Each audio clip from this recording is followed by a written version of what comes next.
नारद ने कंस को बता दिया कि कृष्ण वसुदेव और देवकी के पुत्र हैं।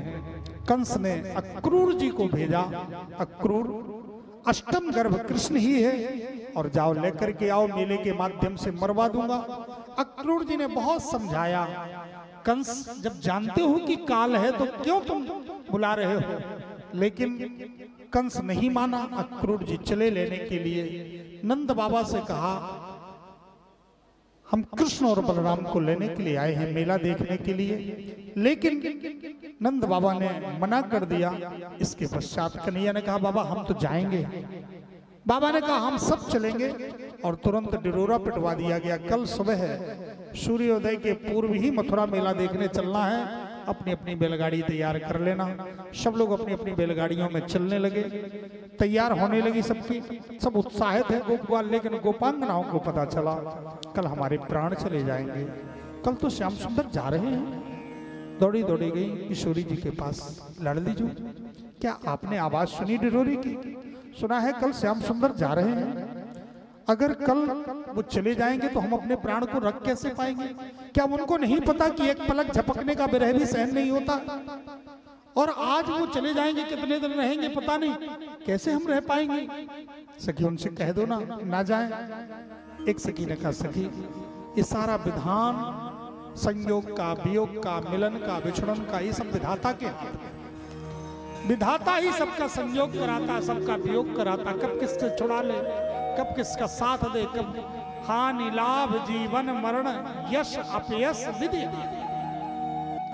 ये सब विधाता के हाथ है। दूसरी सखी चिल्ला पड़ी, अरे विधाता क्या तुम निर्दयी हो? तुम्हें तनिक भी दया नहीं? विधाता तुम संयोग कराते हो फिर वियोग करा देते हो। अहो विधाता न क्वचिद दया संयोज मैत्र्या प्रणयन देहिना। अहो विधाता, हे विधाता तुम्हें तनिक दया नहीं आती? प्राण को खींच करके ले जा रहे हो, संयोग ही क्यों कराते हो जब वियोग कराना है? दूसरी बोली, अरे उसको क्यों कोस रही है विधाता, उसका तो काम है, ड्यूटी करता है। लेकिन सखी लेने कौन आया है? बोले अक्रूर लेने आया। बोले अक्रूर ने उसको क्रूर बोलो।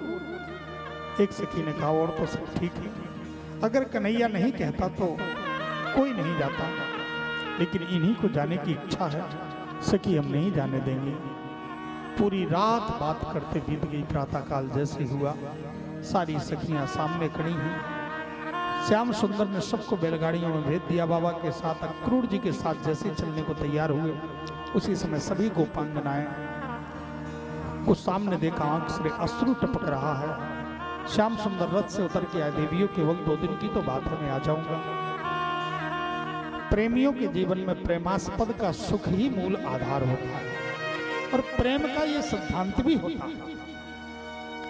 प्रेम की हम परिभाषा को समझते ही नहीं, प्रेम की बात। इन गोपिकाओं ने सोचा भले हमें कष्ट होगा, लेकिन हमारे प्रभु इतने दिनों तक सुखी रहेंगे, तो रास्ता दे दिया, आगे बढ़े। जैसे श्याम सुंदर का रथ आगे बढ़ा तो सामने किशोरी जी खड़ी हैं। यह करुणा कृपा की मूर्ति, जहां शब्द का कोई काम नहीं।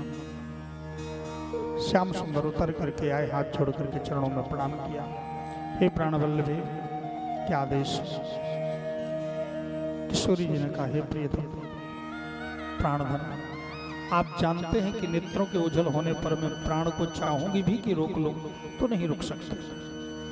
इसलिए आप अपनी लीला का विस्तार करना चाहते हैं, मैं आपकी लीला में बाधक नहीं बन रही हूं, लेकिन मेरे इस प्राण की रक्षा के लिए कोई आधार दे दीजिए। श्याम सुंदर ने तुरंत अपने कमर में कसी बंसी को निकाला, अश्रुओं से सिंचित करते हुए, हे प्राणेश्वरी, जैसे तुम मेरे प्राण हो तो ये कृष्ण शरीर है और ये बंसी भी प्राण है। तो आज से कृष्ण शरीर के रूप में अन्य लीला करेगा। लेकिन प्राण के रूप में सदा राधा के पास रहेगा। एक कृष्ण सदैव राधा का ही है, राधा के पास रहेगा। बंसी को प्रदान किया। श्याम सुंदर यहाँ से चले। अक्रूर जी के मन में थोड़ा मोह आ गया, मैं इतना सब देख करके जा रहा हूँ, कहीं कंस षड्यंत्र में सफल हो गया, क्या जवाब दूंगा। अक्रूर जी के मोह को भंग करने के लिए ठाकुर जी ने लीला किया। अक्रूर जी सामने उनका मन हुआ यमुना जी में स्नान कर ले।